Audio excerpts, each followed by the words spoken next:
Window World, the official windows of the Kansas City Chiefs, presents Kevin Keatsman Has Issues online at windowskansascity.com. Oh, I've seen enough of the New York Jets. Or in the famous words of Apollo Creed at the end of Rocky, ain't going to be no rematch. Ain't going to be no rematch. And the Jets probably don't want one either. That was an absolute slugfest of a football game Sunday night at MetLife Stadium in New York, which was exactly the kind of game I thought it would be when the schedule came out. Although I thought Aaron Rodgers would be the quarterback on the other side with a 105.2 rating, the better quarterback in the game. I thought that would all be possible if Aaron Rodgers were playing, that the Jets could win. They'd play amazing defense. Look, the Chiefs did a great thing in this game on Sunday night. They came out early and scored against a ridiculously great Jets defense and then struggled the rest of the night. And we saw it. And the hitting in this game. This was by far, the Chiefs are going to be banged up this week. Watch for a little bit of a hangover this week against the Vikings. The Chiefs go back on the road. This is not easy. Way back in the day, it used to happen every time after the Chiefs played the Raiders. The Chiefs-Raiders games were always the most physical games on the schedule. And the Raiders were typically the most physical team in the NFL. And teams the week after they played the Raiders would oftentimes be not very good because they were so physically drained, especially when you went to Oakland and played there. You'd be physically drained. You got beat up. Everybody was sore. You knew you'd been in a heavyweight fight, and it's hard to recover and rebound from that. That's going to be a difficult thing for the Chiefs this week. That was a beast of a football game. It was incredibly different than most Chiefs games, and I'm sorry, I'll be the only one because this town's going to run around freaking out that the Chiefs weren't very good against the lowly Jets. That was a hell of a win. That was one hell of a win. I have watched the Chiefs win Super Bowls after going to Tennessee and have Tennessee run for 175 yards on the Chiefs and physically beat the Chiefs up and beat them by 24 points or whatever it was. And then the Chiefs go on and win the Super Bowl. I've seen the Chiefs last year go to Indy and play against a Colts team that just ran the ball right down their throat. That was just physical, and the Chiefs didn't win the game. Almost always these games are early in the year. They're at least in the first half. There's a couple games that reminded me of. The Titans, the year the Chiefs won the first Super Bowl, and the Colts last year. It's the same thing. This time the Chiefs went and got a win. And I noticed these things, man. And I hope you do too. Because there's going to be a lot of panic here that Taylor Swift's the problem and Travis Kelce's distracted and we've got this problem, that problem. Nobody was open. Now, you can blame the receivers, and we will as Chiefs fans. The overreaction here easily is to say, well, the receivers aren't good enough if they're not open. In the first half, Mahomes had all day to throw because they were just covering in the back. And then the Jets switch it up and just start bringing the house on Mahomes. And his biggest plays, obviously, were with his feet when he stepped out, but he was under complete duress. He fumbled a snap, too. You can blame Zach Wilson all you want for fumbling a snap. Remember, Mahomes fumbled a snap, recovered it, and got a first down. These quarterbacks were jumpy all night. This was an intense spotlight. It was a physical game. It didn't feel, sound, or look like any other game the Chiefs have played this year. It didn't. Or the Jets, for that matter, because they were just behind, but their quarterback was playing great. Zach Wilson was fine. He would say after the game, I lost the game for us because of the fumble. Well, Mahomes fumbled a snap too. I don't hear anybody talking about Mahomes fumbling a snap. Do you? I don't. Maybe the Chiefs cover up their blemishes a little bit better. Maybe that's all this is. Maybe Mahomes is just able to throw 2 interceptions and have a fumble and still find a way to win a football game. And we just say, well, that's what he does. That's what Michael Jordan did. That's what the greats do. They find a way to win when they throw 2 picks. A third pick that was negated by a flag, which initially I thought he just threw the ball up because he'd seen the flag. But then we saw the replay and saw the flag wasn't even thrown until the ball was picked off. So Mahomes literally threw a third interception in the game and had a fumble. The Jets defense can't be any better. I love that defense. And you know, you've been listening to the podcast. You know I've been talking about it since the preseason. This game scared the hell out of me from day one. This is why it is so hard to be the Kansas City Chiefs. You knew those Jets fans were going to be there. You knew that was going to be a tough environment. You are the team with the target on your back.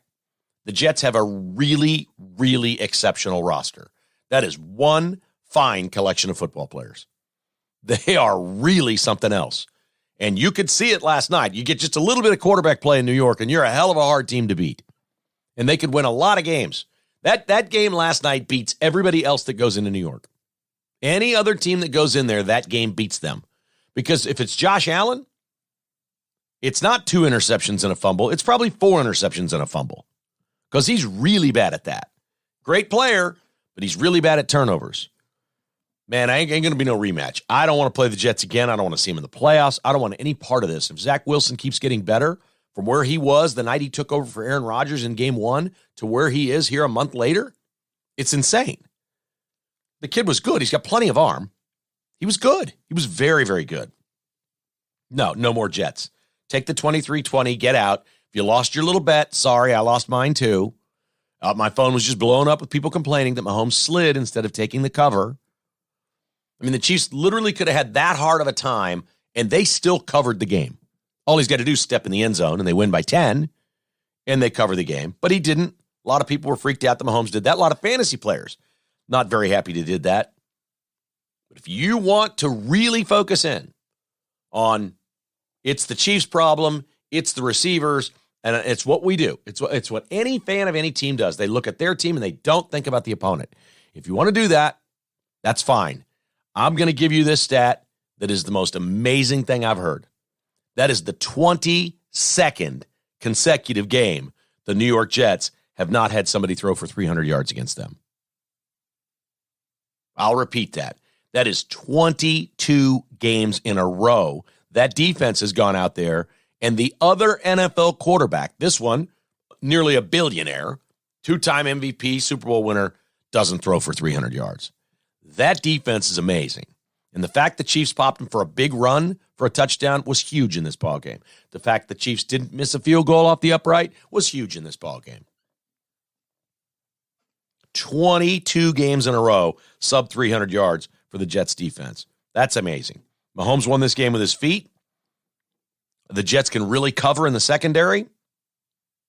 And it's a beautiful thing to watch. I mean, it's not really what we've been watching in Kansas City's defense like that. The Chiefs' defense is better this year. When we saw some of that last night, they made a nice adjustment at the half. Andy would say after the game, the corners made some adjustments. They figured out what it was the Jets were doing, and the corners got better in the second half, and they did.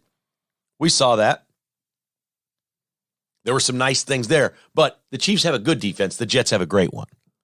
And I never, if you just told me all week, Chiefs are going to score 23, I'd have said, yep, they're going to score 23, and that's going to be enough.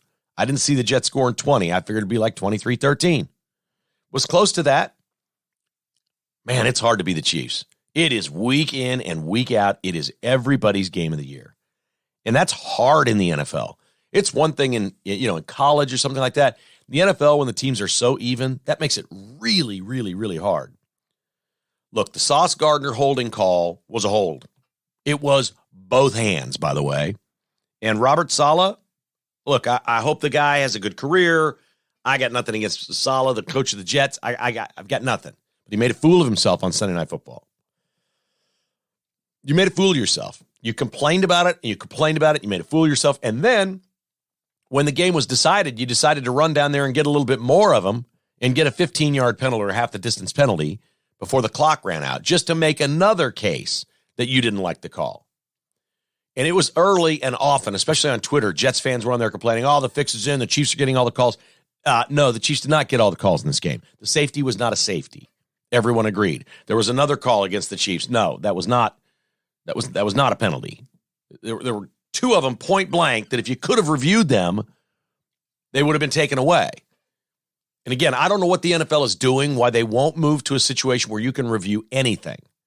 And if you could review a scoring play, a safety is a scoring play, if you can review that penalty there, that was easily overturned. I mean, easily overturned. That was not a safety. It was not. And anybody, the announcers were all discombobulated and confused because the referee guy they had on he couldn't have said it more plainly, but somehow Chris Collinsworth wasn't listening right and started asking questions like, no, that he engaged him in the field of play, not the end zone. That's not a safety. If that were reviewable, it's over. It's over. The Chiefs have the ball at the 1 yard line or inside the one. I don't know why the NFL doesn't do that. Isaiah Pacheco was terrific in this game. I don't really think this was about, it was fun for him to be going home. He played at Rutgers, not far away from there. He grew up near there. All those things were great for Isaiah Pacheco. But we've watched him now for a couple of seasons, and he's got a motor. I mean, this is a bad comparison because he's not nearly as talented, but he reminds me a little bit, Chiefs reminds me of a little bit of Jamal Charles. And that he is just tough as nails, hard to bring down, bounces around. And when he pulled away and scored that touchdown, man, I'm not sure I knew he had that kind of speed. It was the cut to the right that was the big deal on that run. His run was going straight and veering left, and then he'd go straight to the right. And when you do that, you get a step on the defender. That helps you get a step because you're going that way a step before he knows you went that way. So that always gives you separation. And it was just great running. I don't think he's the fastest guy in the world. I think he's tough as nails. I must have watched between him and Tony and even CEH a time or two. I'll bet I saw 7 or 8 hits last night where I thought, oh my God, how did the Chiefs not fumble? How did that player just get hit that hard and not fumble the football? Now, I'm not going to say I'm on alert to watch for it. It's not like they were carrying it out there loosely. That's not it. The only one that really scared me about carrying it out loosely was, and it wasn't really loosely, it was after Kelce caught a ball early in the game, turned and ran and didn't feel the guy behind him who came up and punched from behind. That's the one that just gets you because you don't see it coming. My God, those running backs got hit, and they got hit hard. And so did the receivers. Whew. Man, those Jets are something on defense, and they can really, really smash you up. Pacheco, 158 yards total, 115 on the ground. That's amazing. The big run was everything, obviously. Really, really big deal. This game was not determined by a referee's call. If you want to say this game was affected by 10 referee calls, I can go with that.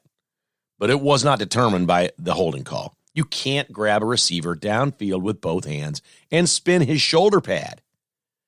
You're not going to get away with that. And Robert Saleh's a fool. I'm sorry. You can be emotional. You can be mad. You can be upset you lost. And it sucks playing the Chiefs. I get it. Chiefs used to play teams like this all the time. For 15 years, it was the Broncos. Then for 15 years after that, it was the Patriots and Colts. And yeah, it stinks. The Steelers came to town with Roethlisberger and won a playoff game. Yes, it was over and over and over. It stunk to be the Chiefs. Yes.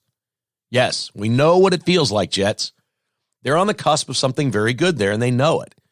They have the best defensive personnel in the league. I think in many... Look, the Cowboys' defense is better at taking the ball away, I'm pretty sure. They're a little more risk-reward. But you just want to line up and batter somebody and let them know they've been in a street fight? That's the Jets. And they can really cover. And they come flying out of that secondary. If you gain 5 yards, they come flying out of there and just blow you up. On the defensive side of the ball for the Chiefs last night, very, very, very, very impressive. Drew Tranquill and Leo Chenot. Couple of linebackers. They had 14 tackles between them, 11 solo between them. And these guys just out of nowhere were just doing everything all night.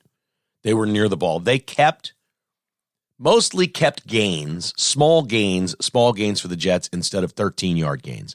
That's mostly what they did.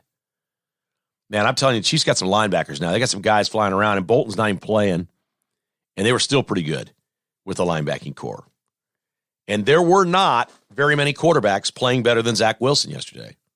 I mean, he was taking chances. He was threading windows. He was making, just by and large, really great decisions. Now, that's a terrific win. That's not one where you say the lowly Jets. You just don't. I'm telling you, you don't have to change your mind. You get your opinion, I get mine.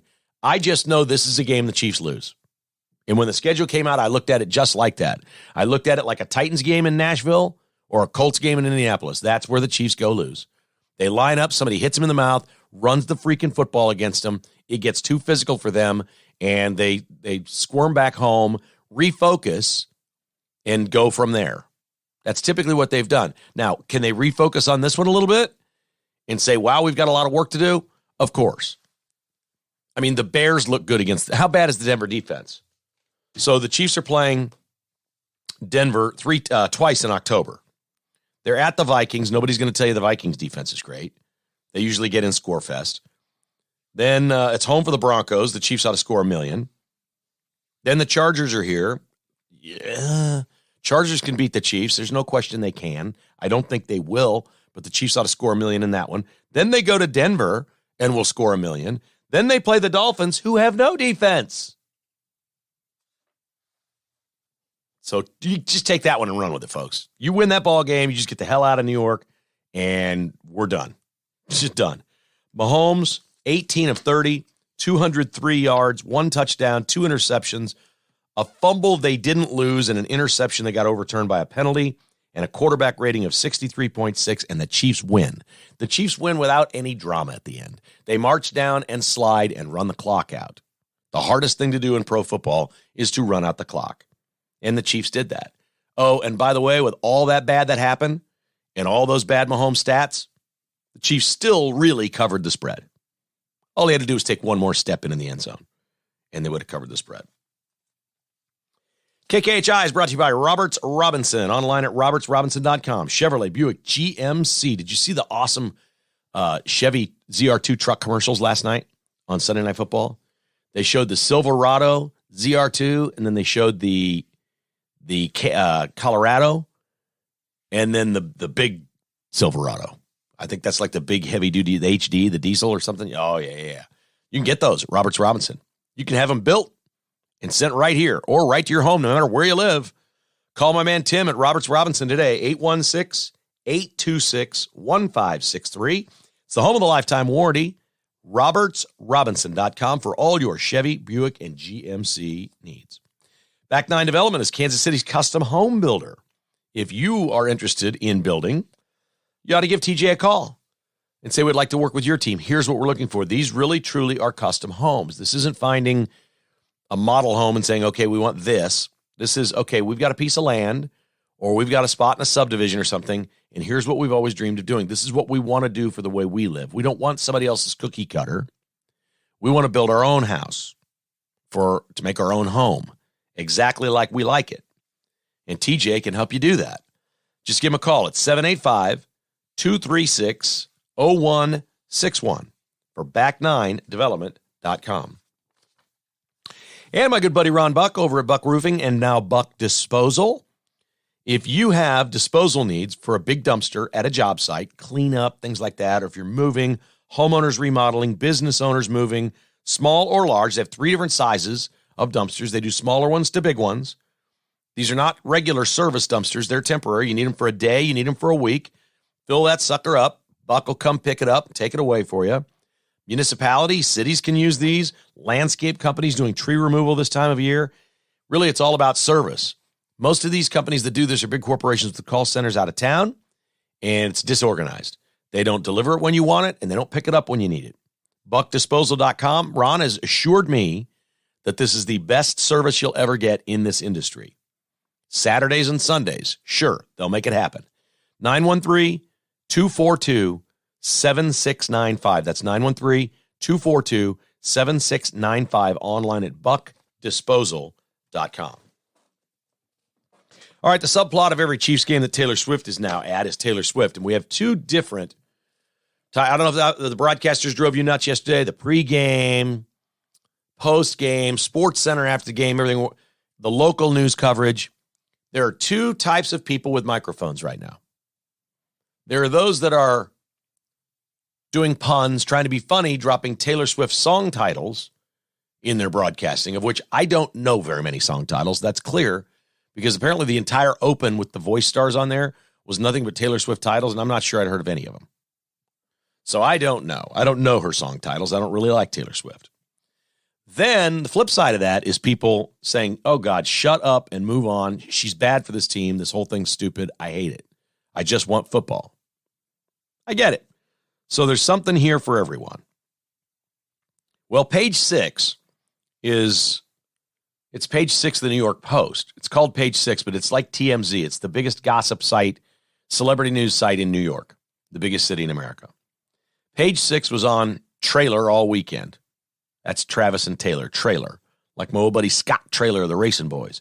Traylor. That's what they've nicknamed them, Traylor. That's Travis and Taylor.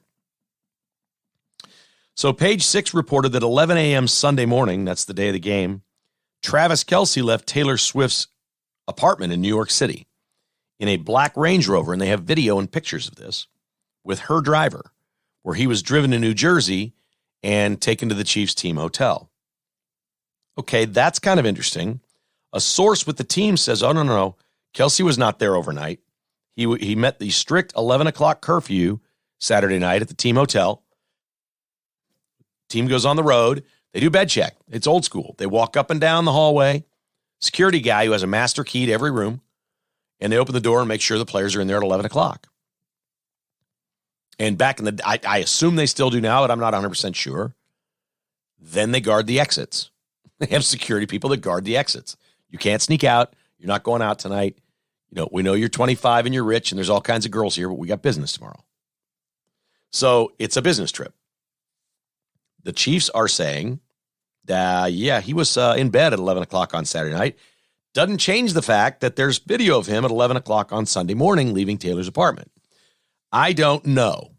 All I know is Travis was wearing a shirt that says, I'm not doing shit today. That's what his shirt said when he left Taylor's place. I'm not doing shit today. And that was on game day as he got in her black Rover with the driver and was taken to New Jersey. It's easy to say, for me, they probably have a team breakfast on Sunday, and it might be relatively early to keep their bodies on the regular schedule. Could be something like 8 o'clock, ends at 9. I don't know. Maybe he went over there. I'm assuming they get 2 or 3 hours on Sunday Night Football to themselves, where their family members are there or whatever. You can go walk around, go get a cup of coffee, go to Starbucks, whatever. It's not prison. There's usually gaps where they have a little free time. Maybe that's what it was Sunday morning. I don't know. We've got competing information. We don't really have competing stories because it is possible to be at bed check at 11 o'clock. It's also possible to be at her place at 11 a.m. Not sure that I care all that much. I don't think it's the best look in New York for the paparazzi to run around with a T-shirt that says, I'm not doing shit today. But whatever. He's a big star now. Mark Cuban's the owner of the Dallas Mavericks, and he tweeted that they need to break up and Taylor should come to Dallas and date one of his good-looking single Mavericks players. Travis Kelce never missed a beat. How do you think Travis Kelce responded to Mark Cuban's tweet that they need to break up and Taylor needs to come to Dallas and date one of his good-looking single Mavericks players? Travis said, we can do that. Just sign me to a 10-day contract. Travis Kelce's trying to turn it into a 10-day basketball contract. So we like that. They left and went their separate ways after the game. That's protocol on the road. Kelce has to be on the team flight home. And they come in for treatment this morning at some point. Tuesday typically is the off day, but they all come in for treatment and get checked out and everything else. Very easy day on Monday, but that they do usually get together the day after the game and get treatment, sit in the ice bath, and do different things like that. It's part of the recovery. We want you here. We're going to start helping your body recover for this week's game. They pay people a lot of money to train these players and help them recover. So, again, this can't be a boyfriend-girlfriend thing. It can be a fling. The only way this can be a relationship is if Taylor Swift moves here. Travis Kelce can't live in New York. He's got a 6-month job here where he's here 6 days a week. Now, can he go to Europe in a few weeks during the bye week and see her? Sure. He's going to get 4 or 5 days off for the bye week. Yeah. Yeah, he can go hang out at her concerts, go wherever he wants to do, whatever. Yes. But this is, folks, it's not a distraction. The Chiefs just won 2 games with her in the stands. I'm probably as done with it as you are. I don't really care that much. I don't like the wife and looking at her sitting in there. I don't like any of it. It's not really what I'm into, but it is kind of harmless. It's not hurting anything. Not hurting it. They're winning games. If she's some sort of a big distraction the week of the Super Bowl, then yeah, I'll admit this can be a problem. There's no question this can be a problem. This could be a problem, but it really isn't right now. And the Chiefs have won, and they're 3-1, which puts them in good company with the rest of the AFC as we look around. The Dolphins get a loss, and it was ugly. The Dolphins lose to the Bills, and they were not really competitive. The Bills just blew their doors off. I'll say it again. I've said it all year. The Dolphins remind me of the Chiefs of 5 years ago. They're a breakout team. They're incredibly fun to watch. There's a lot to like there, but they don't stop anybody. It's always a score fest, and that's really a hard way to win a Super Bowl. So they give up 1 million points to the Bills. Josh Allen goes for 4 touchdowns and 320 yards, and Miami's not competitive. They just get blown off the field in a glorious and beautiful day in Buffalo. I'm always happy for the people of Buffalo in September and October when I see beautiful weather there for their home games. I feel happy for them. And it was nice. The Bills are really good. Josh Allen turns the ball over a lot, but he's really good. And they do play defense in Buffalo, and they showed that against the Dolphins on this day. You want to point arrow up? Right now, if you judge just looking around the AFC, you're saying, what's it look like to me? It looks like the Chiefs and the Bills. But I'm willing to keep watching the Dolphins. They find a way to play some defense. I'm willing to keep watching because they can score. They can score. The Bengals, meanwhile, are just lost. And I don't know how long they can just keep blaming this on Joe Burrow had an injury. Joe Burrow, to say that he's been ineffective is not even, that's wrong. He's been awful. He's been worse than ineffective. 165 yards in this game. Get this. The Bengals go down and score in the first 5 minutes of the game and never score again. 27-3. They went 55 minutes without scoring. Tennessee beats them 27-3. Just lights them up and down. Now, the Chiefs have been there. I referenced that game a few years ago. Chiefs went to Tennessee, got punked just like this. And I want to say the Chiefs won 11 straight after that, the last 8 of the regular season and 3 to win the Super Bowl. Does that sound right? That sounds about right. So 27-3, Tennessee over Cincinnati. Tennessee's just, they got a quarterback problem, but they just do a lot of things that are hard to beat sometimes, especially when you go there. I don't think this has to be that come to Jesus game for the Bengals. If they're going to be good this year and get where they think they're going, then it's on. It has to be now. But we're seeing some teams that just don't look like they're that. You know, even the Chargers, another goofy decision in their game, and they had to have a defensive play, save the game at the end for them to get to 2-2, and now Herbert's hurt. He got his finger busted up in this game. It's his left middle finger. But he can't play. He can't keep playing with what he had on after he got hurt yesterday.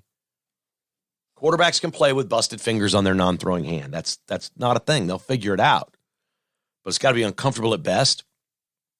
Not a perfect situation for the Chargers, who are kind of lucky to be 2-2, to be honest. We normally think of the Chargers as unlucky, but they take every single game to the wire. And then their coach does dumb things. And they got away with the dumb one in this one, going for the 4th down at their own, 30-yard line? They got away with this one, and they win it. So, NFL, I mean, you know, the Cowboys look good. The 49ers probably look as good as anybody. The Eagles are good. They trailed all day. They don't play the Commanders well. That's 3 straight times they played the Commanders and had a little trouble with them. These are division games. Weird things can happen. I think the Eagles are really good. I think they know how to win. I think the 49ers look ridiculous. And I think the Cowboys A game, when their offense plays well, might be the best in the AFC. And they had that they gave Bill Belichick his worst loss ever yesterday. That's all you got to know. I mean, the Cowboys have it. But they didn't have anything last week when they played the Cardinals and lost. Fun season. It is off and running, and the Chiefs are in fine shape, folks. Take that win and get the heck out of there. All right, college football is brought to you by our friends in Manhattan. That's our golf course at Colbert Hills and the hotel, the Bluemont Hotel. Zoe at the Bluemont Hotel would like to be your golf concierge this fall. Whether this is around a football game or not, doesn't matter. The weather is so good, and what's coming up the next 6 or 8 weeks, the golf courses are all in great shape. The weather conditions are perfect. Grab a couple of guys from your company or your business and say, look, we're going to go spend a night in Manhattan. We're going to play Colbert Hills. They're setting the whole thing up. They won't need to know that you saved a bunch of money. It's $110 to play Colbert Hills and stay at the Bluemont Hotel. That's per person, $110 for your hotel and your golf. Call Zoe at the Bluemont Hotel, 785-473-7091. That's 785-473-7091. Or just look at BluemontHotel.com. That's BluemontHotel.com. And you'll find the phone number there or whatever. Call Zoe. It's just easier. She'll take care of everything. Again, that's like you could take 8 people from the office for $880, spend the night, and play golf. It's an unbelievably great team-building thing to do. Getting out of town a little bit's a good thing. It's not some big Vegas trip that's going to cost you tens of thousands of dollars for your company. No, just get away for a night and do it. Colbert Hills is ready to host you and your group. You can even stay there if you'd like for the same price, $110. BluemontHotel.com. Advantage Termite and Pest Control for all your pest control needs. Online at AdvantageTPC.com. Make the switch, folks.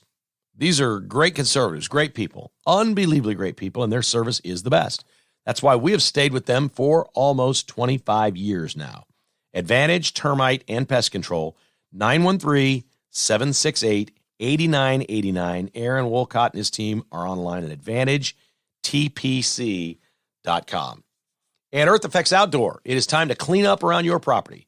Whether it's brush clearing, new mulch, overseeding, whatever you're looking to do here, trimming your trees, getting ready for winter, Earth Effects would love to be your landscape company. They'd be honored to do work for you and your home. 816-478-7700. Online at eeoutdoor.com. That's eeoutdoor.com. They also do hardscapes, kitchens, fire pits, hardscapes, lighting, berms, trees, you name it. All your landscaping needs. Great American patriots, Christian values, Daniel Hanks and his team, eeoutdoor.com. How about Missouri Tigers? How about this week for Ole Mizzou? I mean, they just own Vanderbilt now. And they walk in there, and they got they score right out of the bat in the third quarter. They're up 17 points. It looks like they're going to cruise, and they do. They win 38-21. Brady Cook, the quarterback Mizzou fans loved to hate, but they don't anymore.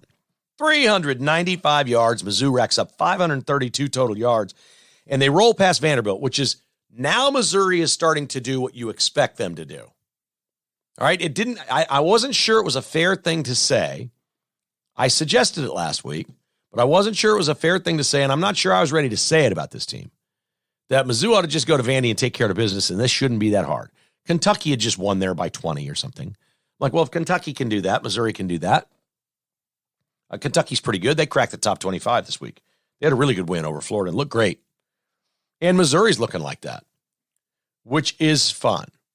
Now the question is, what do you really expect them to do? Because the line is out for the LSU game on Saturday morning, 11 o'clock, ESPN at the Zoo.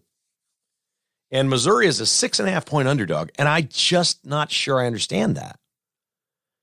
LSU is a mess. Brian Kelly's a mess. He's under fire. They want to get rid of him. It's not going well. It's not going well for LSU. I was around some LSU fans this weekend. They hate him. They hate their team. They hate him. The players have to feel that. This is a hard place to play. We just watched a very good Kansas State team go to Missouri and get taken off their game. Missouri has some players on defense. They've not come together as a defense the way they'd like to at this point. I think that's safe to say. But Brady Cook and Luther Burden, are you kidding me? Who's got that? Does Alabama have that? No. Alabama would love to have that. They don't. They don't have Brady Cook or Luther Burden. This thing's setting up now for Mizzou. I'm jumping on that line. I'm taking the points in Missouri right now, Saturday morning. I love the way this is setting up for Ole Mizzou. Kansas Jayhawks are going to be the hardest team to figure out this year. They're just going to be really tough week to week. I don't understand the Jalen Daniels thing, and I'm not getting nearly enough information. I'm not hearing enough about what's going on there. So the story is they get to Austin, and it's not unusual to do a walkthrough at the hotel. The coaches line them up. They say, remember, we're going to line up like this, whatever. They sometimes do this in a parking lot. Sometimes they do it in a ballroom. There's different ways they do it. It's mostly to keep the players from getting bored, sitting around all day, waiting for the game to start, whatever. So they go to do this little walkthrough thing, which I don't even think it involves a football. And Jalen Daniels hurt his back. Nobody knew this. They told Jason Bean 30 to 40 minutes before kickoff that he was starting. They thought, he tweaked his back. Then the trainers got with him. They thought they'd fix him up and he'd be ready to go. He had practiced all week, they say. He took every snap and then didn't. And Jason Bean played. And Bean was all right. Texas is, look, I think Texas was going to win the game either way. I just do. But I don't understand the Jalen Daniels thing. And I think it's going to get to a point where Kansas will start to question how good they can be and whether or not they can beat the better teams unless Jalen Daniels is on the field. That's the problem with promoting a player. All right, and Kansas did this. Jason Bean was good last year when he played, and he's still a really good backup. There is a drop-off. You can see there's a drop-off. But the problem with that is when you hype your own player, when you start talking about the Heisman, when he's preseason conference player of the year and he wears all that bling to media days and makes all these statements and stuff, when you do that, look, it's one thing if you had like some sort of a one-time injury that put you out for the year, or, like you broke an ankle or something, or Aaron Rodgers. All right, then you move on to your quarterback. But you're sitting here with a kind of an undisclosed back thing that can't really be described. I don't know what it is, but he's dealt with it, and then he's played, and he's practiced, and I've noticed that they coach him a little differently. I think because of the injury, they've coached him differently. He's not run the ball as much. But this happened at the hotel the morning of the game? If that's the case, that's just really bad luck. That's really bad luck for the Kansas Jayhawks. They have UCF this week. UCF can score. UCF can put some points on the board. This could be a really entertaining game to watch. UCF at KU on Saturday. The Jayhawks are a 3-point favorite in this game. Kansas State's back in action on Friday there at Oklahoma State. They play Friday night. It's an 11-point line favoring the Cats. That's 6:30 ESPN, I believe, on Friday night for K-State at Oklahoma State. One other college note from the weekend, Kansas basketball player Arturo Morris was let go by Bill Self. I don't know why he didn't do that when they got busted a few weeks ago for not releasing the information about the player allegedly raping a girl, an 18-year-old woman from Missouri, in the condos where the Jayhawks players live.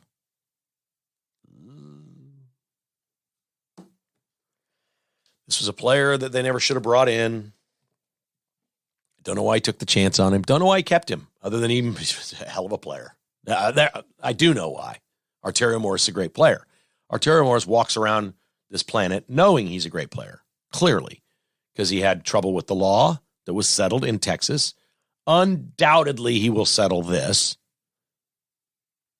in some fashion. It will go away, but he's going away from Kansas.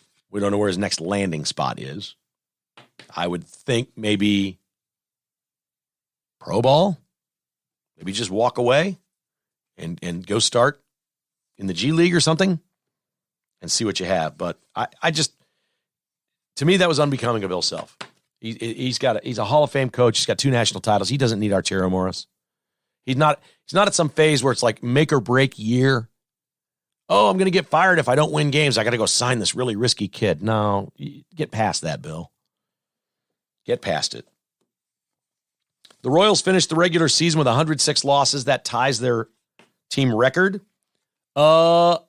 Amazingly, they finished 12-5 in the last 17 games to tie the record and not set a new record. Zach Greinke got a standing ovation coming out of the game yesterday, the last game of the year, which they won. Bobby Witt reached the 30-30 club, first time in Royals history. Some nice things happened. Not sure I've ever seen a guy with 15 losses. Was he 1-15 coming into the game? Zach Greinke get that kind of ovation. There were a lot of people out there.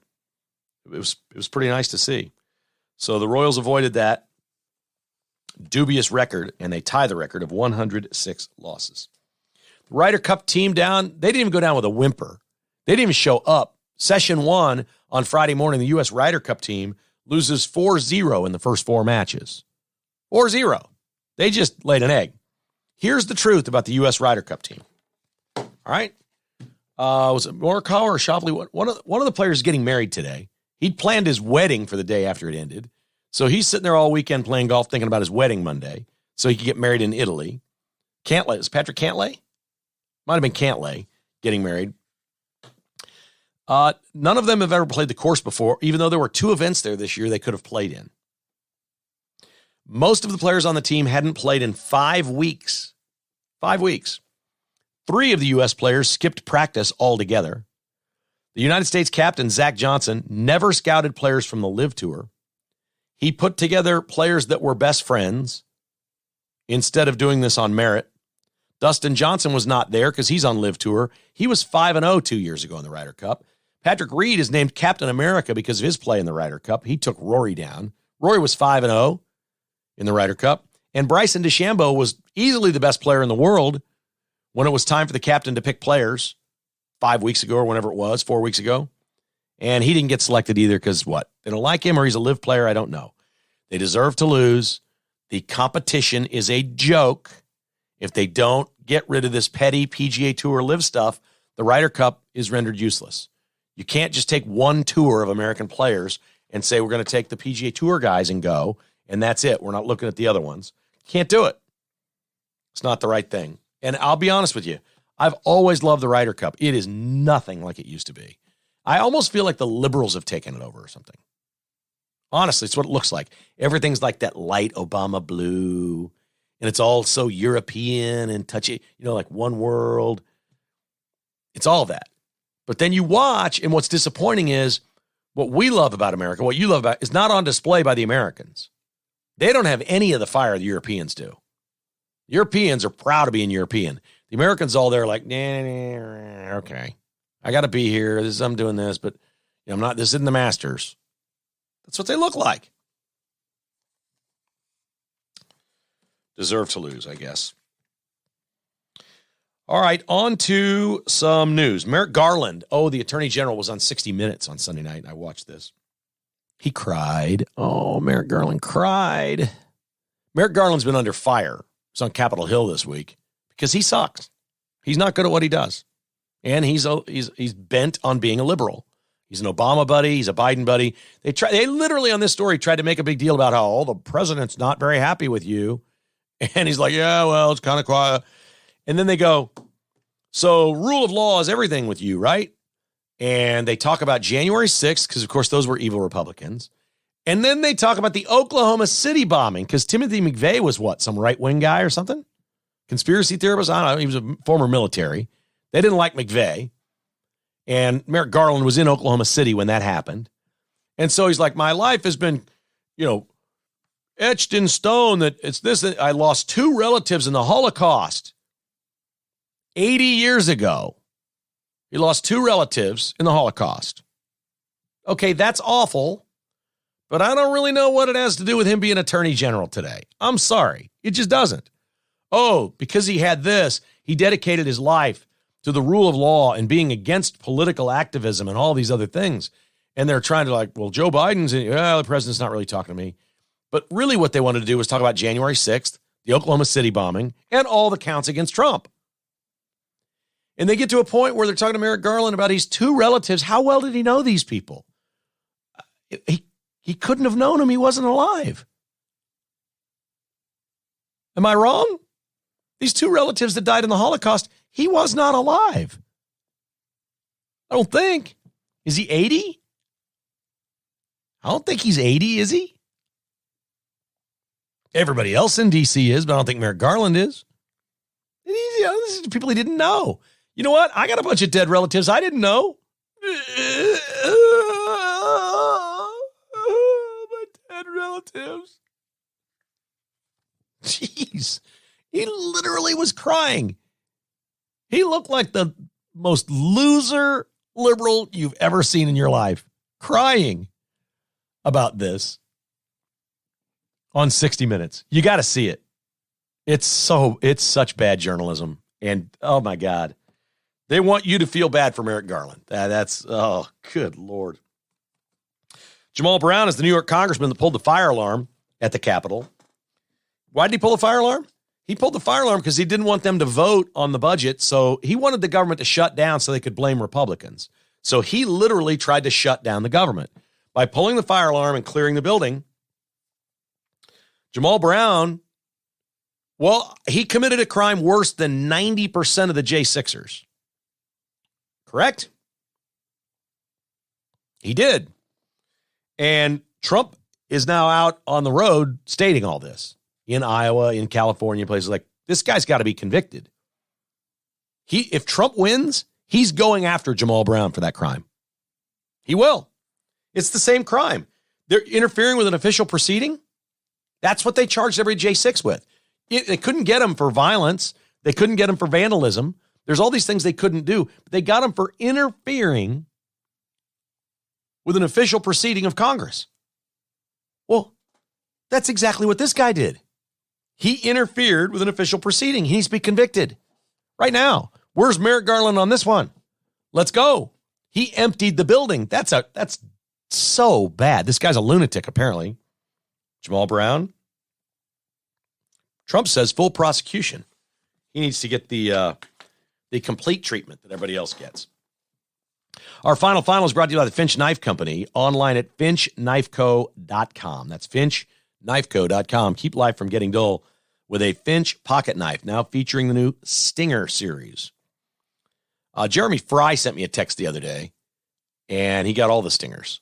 Is there 3 different models? He got them all. He goes, I may have a problem. I said, no, you collect other things that cost a lot more than Finch knives, and that's maybe more of a problem than this. But he's got the beautiful knives, man. Dr. Jeremy loves those Finch pocket knives. He keeps life from getting dull. He carries one everywhere with him. Gives them as gifts. They're wonderful items. FinchKnifeCo.com. Ideal Health KC, Dr. Kip Van Camp is the best regenerative medicine doctor anywhere in the Midwest. He has written several published papers about all these in multiple journals around the world. Stem cell tissue research published, PRP blood spinning, patch therapy, ozone therapy. If your body ails you and what you've done with traditional pharmaceuticals and such has not helped, it's worth a consultation with Dr. Van Camp. They're online at idealhealthkc.com, 913-745-5300. They're located in Shawnee at K7 and Shawnee Mission Parkway, online at idealhealthkc.com. And, of course, Tickets for Less and ticketsforless.com. I wonder if anybody in our audience went to Beyonce last night. If you went to Beyonce, shoot me an email, will you? I'm curious, did anybody in this audience go to Beyonce instead of watching the Chiefs game? I'm curious. And if you did, you probably saved money by going to ticketsforless.com. Just remember, promo code KKHI. It doesn't matter what you buy there, whether it's Beyonce or the Chiefs-Broncos game coming up in a couple of weeks. The tickets are there, and they're always discounted 5 to 15%, depending on what you buy. Ticketsforless.com. Our final is a Denver business owner, columnist, and radio host named John Caldera.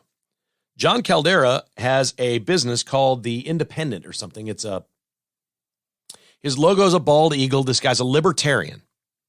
Great American, living in Denver, watching his city fall apart. And at the building they rent or own, I don't know which, where they have their business that they're running, there's homeless people around. And these people defecate on the sidewalk and the steps right in front of their building. John Caldera has been complaining about it for quite some time. The city won't do anything about it. They won't enforce anyone. They won't do anything. So John Caldera scooped it up in a plastic bag, I think maybe a couple days worth, went to City Hall and dumped it on their steps. He invited the media down. They all came, and they watched him drop poop on the steps of the Denver City Hall. He made a pretty eloquent speech. He said, they won't clean it up in my neighborhood and they won't arrest anybody for doing it in my neighborhood. I'm going to drop it right here because they can't arrest me. It's not my poop. They can't get me for defecating in public because it's not my poop. So they can DNA it if they want. I don't care. I'm picking this up from my property and delivering it right here. And we're going to keep doing it. Then he challenged anybody in Denver that has a poop problem or a needles problem or anything else, trash problem, to very carefully handle such items, because it's a public health risk, very carefully handle them and come to City Hall and dump them. It's just the only way the liberals in this town will understand. Let's make them walk through it to go to work. I love it. There's some pretty good people out there. I wouldn't have thought of that, but that's a great radio stunt. That is a great radio promotion. Way to go. His name is John Caldera, and he is in Denver, And he is our final to get us started on this Monday. Hey, hit that like or follow button if you get a chance. We certainly appreciate that and appreciate everybody for subscribing to the podcast. If you want to join the patrons, we're going to be doing a newsletter this week because I didn't do one over the weekend. We were out of town for a couple of days. So there'll be an additional newsletter here. And we'll be doing some patron podcasts this week as well. If you'd like to get that bonus content, premium content, it's kkhasissues.com. Click on Become a Patron. Much easier to do on a computer or a laptop than it is on your phone. So we'd love to have you join the patrons. If you'd like to join, at Kevin Keatsman Has Issues.